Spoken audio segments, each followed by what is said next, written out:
We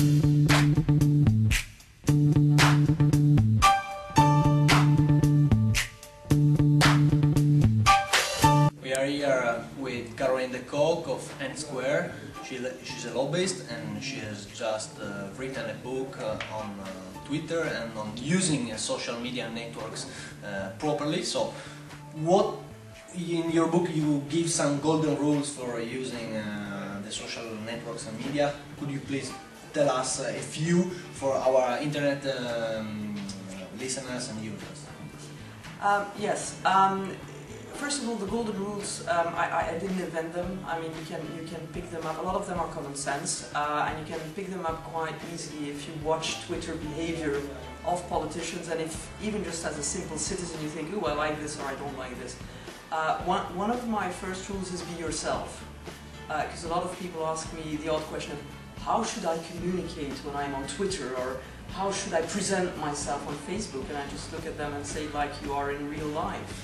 First of all, it's easier because you don't have to fake anything, and secondly, it's long-term, it's safer because if you pretend to be something else, you have to keep on remembering who that was on the different social media tools.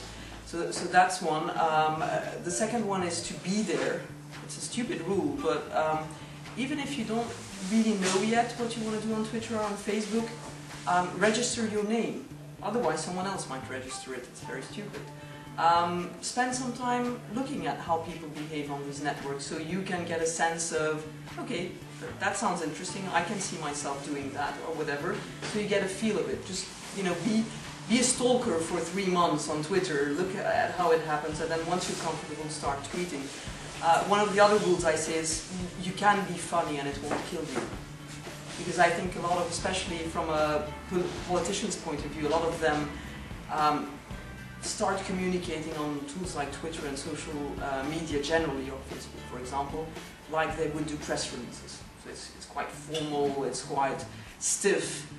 That's okay, but social media are social by nature, and if you have a conversation with someone and you're always boring and always very technical, I mean, that person is not going to like you. They might respect you, they might think you say interesting things, but they're just not going to like you. If you're funny from time to time, and if you're, or at least casual from time to time, that helps a lot, I think. I'm not going to go through all the rules, but that's a couple of tips. That's already enough. And I was wondering, you use Twitter for your job as well. So what does it mean using social networks for work,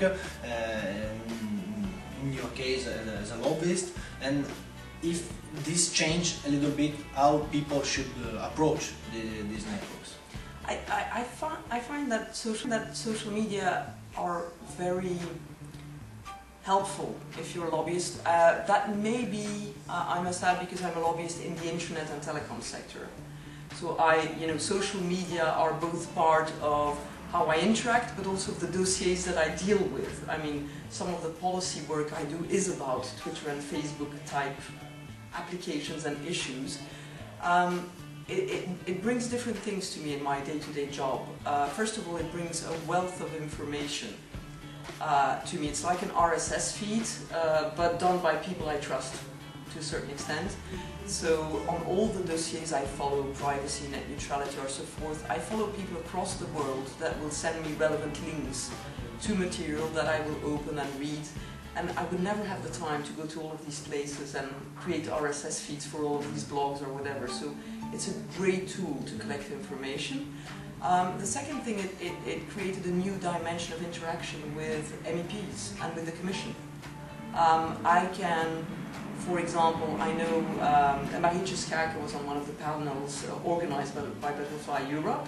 She's someone who's very interested in human rights, freedom of speech and things like that. If I see a relevant article passing by Twitter, I might CC Marietje Schaake's Twitter account.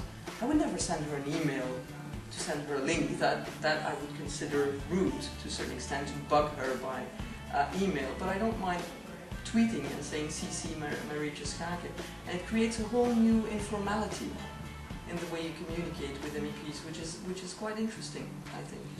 So, in conclusion, what is for you Butterfly Europe? What is the meaning for you? I think it's what I like about the event is that it's trying to look at the impact of social media and social networks on the EU bubble as a whole, as we say. I mean, the EU bubble is not just the institutions, it's not just the lobbyists, it's not just the geeks that are very interested in European affairs. It's that the question was asked during the panel today, is there such a thing as a European public opinion? I actually think Butterfly Europe is about starting to sense what that thing might be, that European public opinion, and how maybe these new tools will help bridge the gaps that still exist today between Europe, as an institution and the bureaucracy, and the citizens in the streets. So Butterfly Europe to me is a kind of a moment where we all think together on how that European public opinion could be shaped and helped, and how citizens might feel more like engaging with Europe, just because they think Europe is something interesting, not because they have to go and vote every X years for it. Many thanks. Thank you.